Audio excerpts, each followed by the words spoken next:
السلام عليكم ورحمة الله وبركاته. حمدا وشكرا لله والصلاة والسلام على رسول الله وعلى آله وصحبه ومن والاه. أما بعد، رب اشرح لي صدري ويسر لي أمري واحلل عقدة من لساني يفقهوا قولي. رب زدني علما وارزقني فهما. رضيت بالله ربا وبالإسلام دينا وبمحمد نبيا ورسولا. سبحانك لا علم لنا إلا ما علمتنا إنك أنت العليم الحكيم. وصلى الله على سيدنا محمد النبي وعلى آله وصحبه وسلم. Alhamdulillah, puji dan syukur hendaknya subuh yang berbahagia ini kita panjatkan kehadirat Allah Subhanahu wa Ta'ala, khususnya atas nikmat yang tiada tara. Allah mudahkan langkah kaki kita untuk bisa hadir melaksanakan sholat subuh secara berjamaah, di mana azan berkumandang dan dilaksanakan secara berjamaah di masjid Allah yang mulia ini. Salawat dan salam kita kirimkan kepada Nabi kita yang mulia, Nabi besar Muhammad sallallahu alaihi wasallam, kepada para sahabat, para keluarga, dan juga kepada umatnya yang setia hingga akhir zaman. Yang kami muliakan pengurus BKN Masjid Agung Ruhama, yang saya muliakan para orang tua kami, para ulama, guru-guru cerdik pandai yang hadir di subuh yang berbahagia ini. Yang kami muliakan khususnya ada guru kami di sini, ada Ustaz Hamdan, ayah kami, ada Ustaz Ridwan Nurdin juga yang berhadir.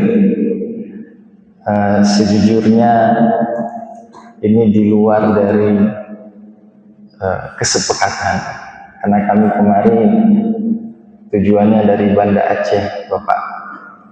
Ada rombongan dari Dewan Masjid Indonesia juga, dari provinsi yang diwakili oleh ada Pak Azhari di sana, dan sebagian lain kami rombongan dari Masjid Oman Al-Makmur. Nah, tahu Pak ya? Nah, ini ada jamaah kami juga di sini. Jadi kami ini dari Masjid Oman bertolak kemari, yang pertama sekali untuk bersilaturahmi dengan keluarga kami, saudara-saudara kami di sini, khususnya yang tertimpa musibah. Kemudian kami juga nantinya akan menyalurkan bantuan, menyampaikan amanah dari jamaah masjid di Oman, Masjid Oman Makmur. Dan terkhusus kami nanti insya Allah pagi ini akan ke masjid, kebanyakan di musola daerah Mandali, musola di daerah Mandali yang terkena musibah, hilang, tak tersisa, disapu oleh longsor. Jadi atas panggilan dari silaturahim Allah gerakkan kami kemari, dan ini juga hasil dari dukungan jamaah.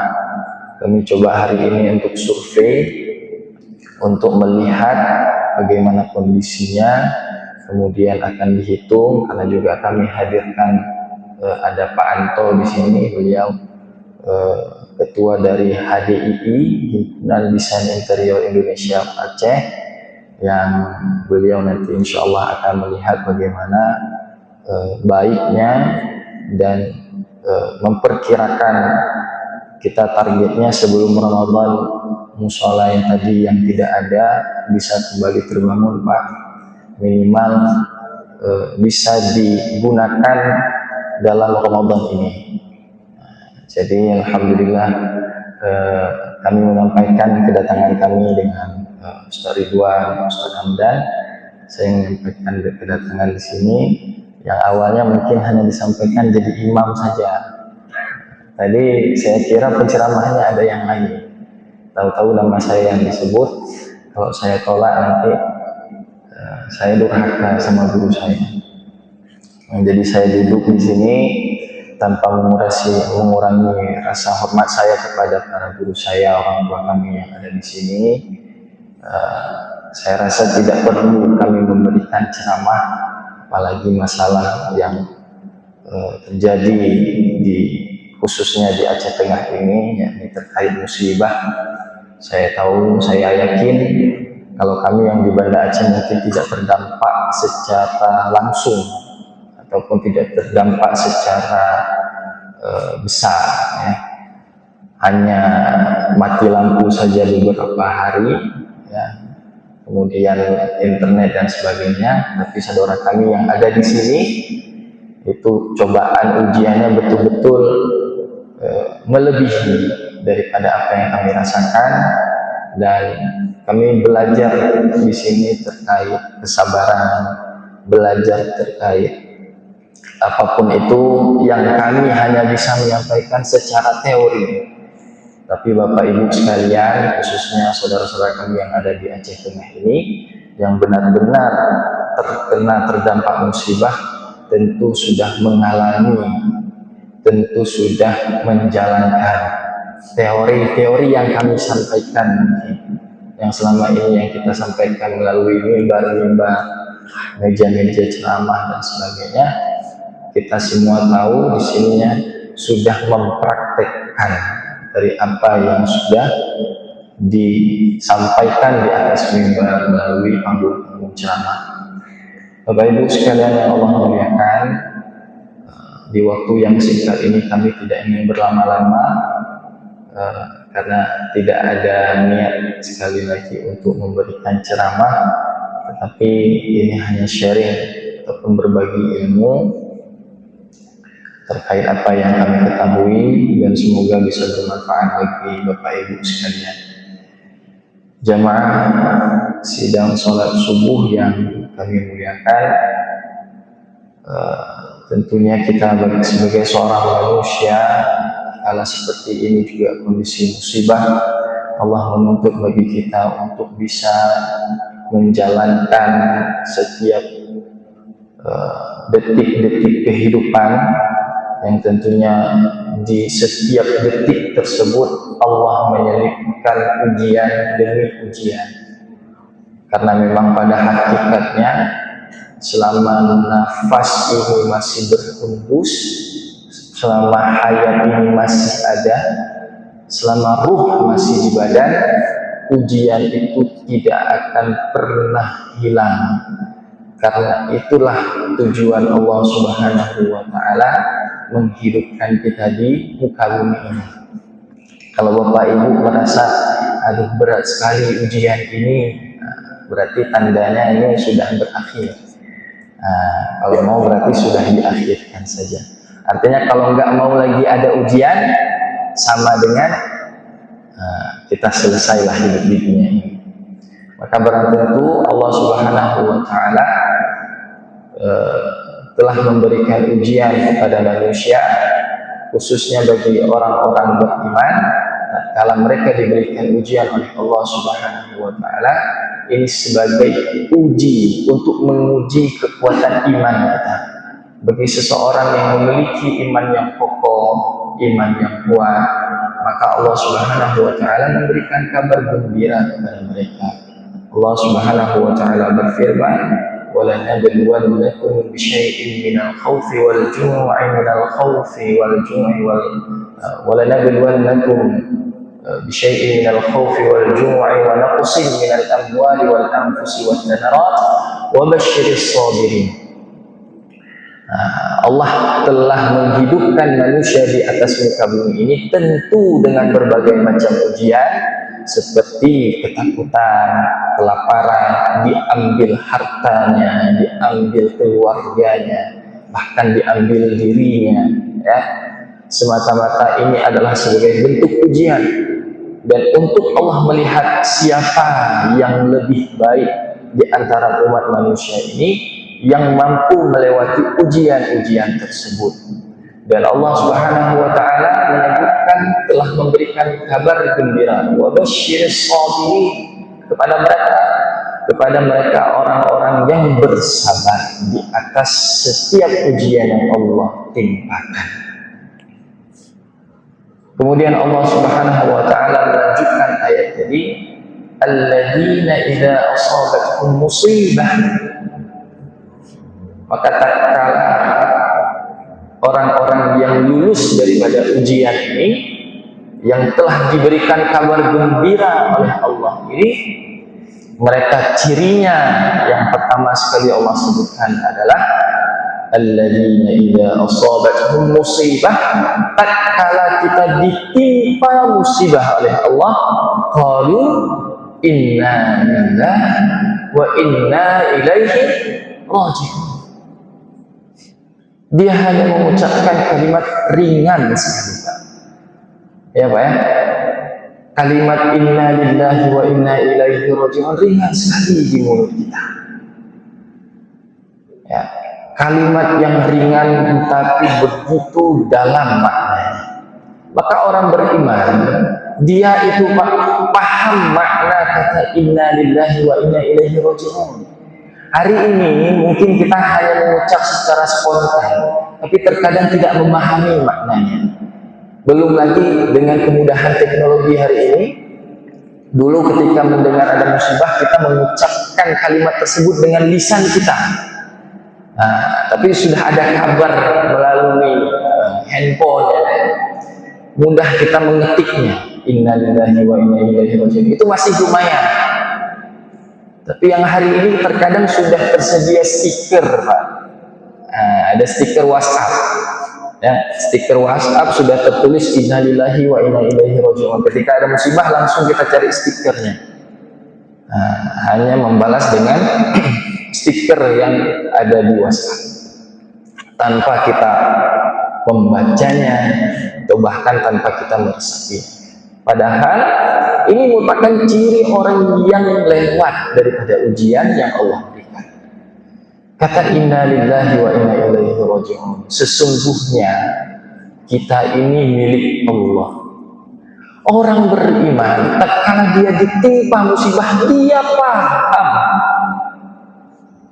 paham bahwa apa yang dimiliki olehnya, baik dirinya sendiri, hartanya, keluarganya, tatkala diambil oleh Allah Subhanahu wa taala, dia paham betul bahwa semua yang dia miliki adalah semuanya dari inna lillahi, dari Allah. Maka orang-orang yang beriman kepada Allah, ketika ditimpa musibah, wajar, manusiawi bagi seorang manusia, dia bersedih terhadap apa yang ditimpa kepadanya. Namun kesedihannya tidak akan berlangsung lama-lama.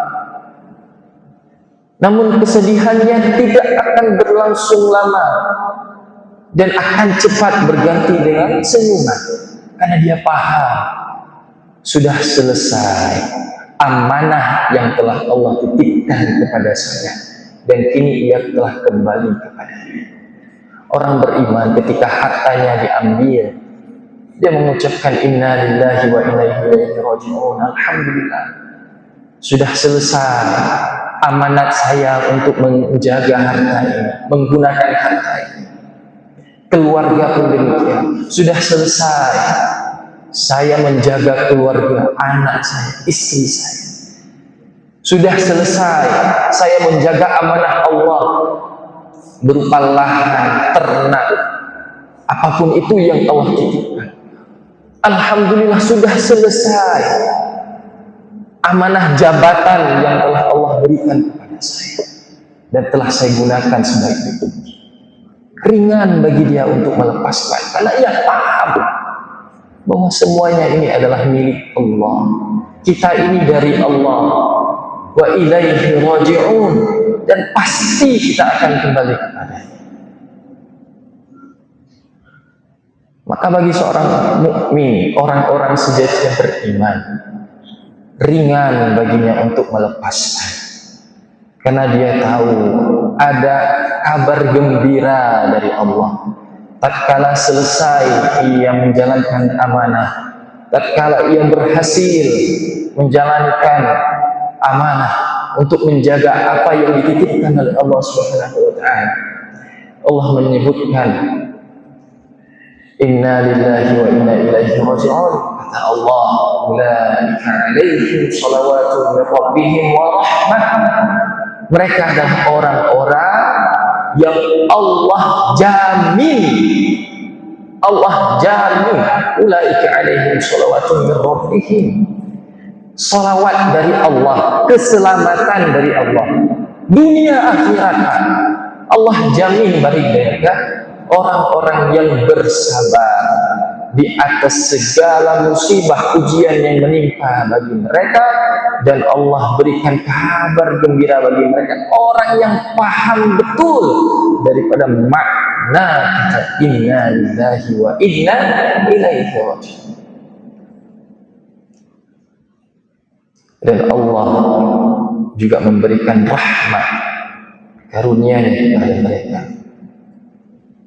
Allah akan arungi setiap kehidupan mereka sampai nanti Allah memanggilnya dengan kucuran-kucuran kasih sayang. Dan paling pasti Allah pasti akan mengganti setiap kehilangan dengan sesuatu yang lebih baik. Namun harus dipahami, syaratnya adalah bersabar. Syaratnya adalah bersabar. Maka kita akan mendapatkan kabar gembira tersebut. Maka jemaah sekalian, Bapak Ibu yang kami muliakan, musibah ini banyak mengajarkan kita berbagai macam hal. Kalimat inna lillahi mengajarkan bagaimana kita harus mudah untuk melepaskan, harus bisa paham hakikat hidup ini. Dan yang paling penting, inna lillahi adalah kalimat yang mudah untuk mengikis kesombongan. Bapak tahu Qarun, Pak? Qarun itu dia bilang sama manusia, sama orang-orang, kepada masyarakat. Ketika orang-orang melihat begitu banyak harta benda yang dia miliki, dia katakan, "Hada min indi ilmi." Ini semua yang saya dapatkan ini, ya, harta benda yang begitu banyak ini, min indi ilmi, semuanya karena saya, karena hebatnya saya, karena ilmunya saya, karena pendidikan saya, karena kuliah saya, karena sekolah saya, karena uang saya, karena saya dan saya. Nabi Sulaiman, tatkala Allah berikan begitu banyak nikmat, hada min fadli rabbi, dia katakan semuanya ini berasal daripada Allah. Maka kalimat inna lillahi wa inna ilaihi raji'un, ketika musibah menimpa, kalimat inilah yang akan mengikis kesombongan kita, yang sifat keakuan kita, bahwa apa yang kita miliki belum tentu akan kekal bagi kita. Lihatlah bagaimana dalam sekejap Allah bisa mengambil mungkin harta benda, lahan yang sudah kita miliki, yang kita bangga-banggakan selama ini, dalam sekejap saja, yang bahkan di luar nalar manusia tidak mungkin akan cepat, begitu cepatnya Allah anugerah. Tapi ini adalah kun fayakun. Ketika Allah berkehendak sekejap langsung hilang. Maka inna lillahi wa inna ilaihi raji'un. Kalimat yang kita ucapkan ini, kalimat yang indah sekali, ringan sekali, tapi jangan lupa untuk diresapi. Ketika kita ada mendapatkan musibah, baik musibah untuk diri sendiri maupun dari orang lain, maka ucapkanlah kalimat inna lillahi wa inna ilaihi raji'un. Sesungguhnya kita ini dari Allah dan akan kembali kepadanya. Maka Bapak Ibu sekalian Allah muliakan, semoga Allah menguatkan hati kita semuanya.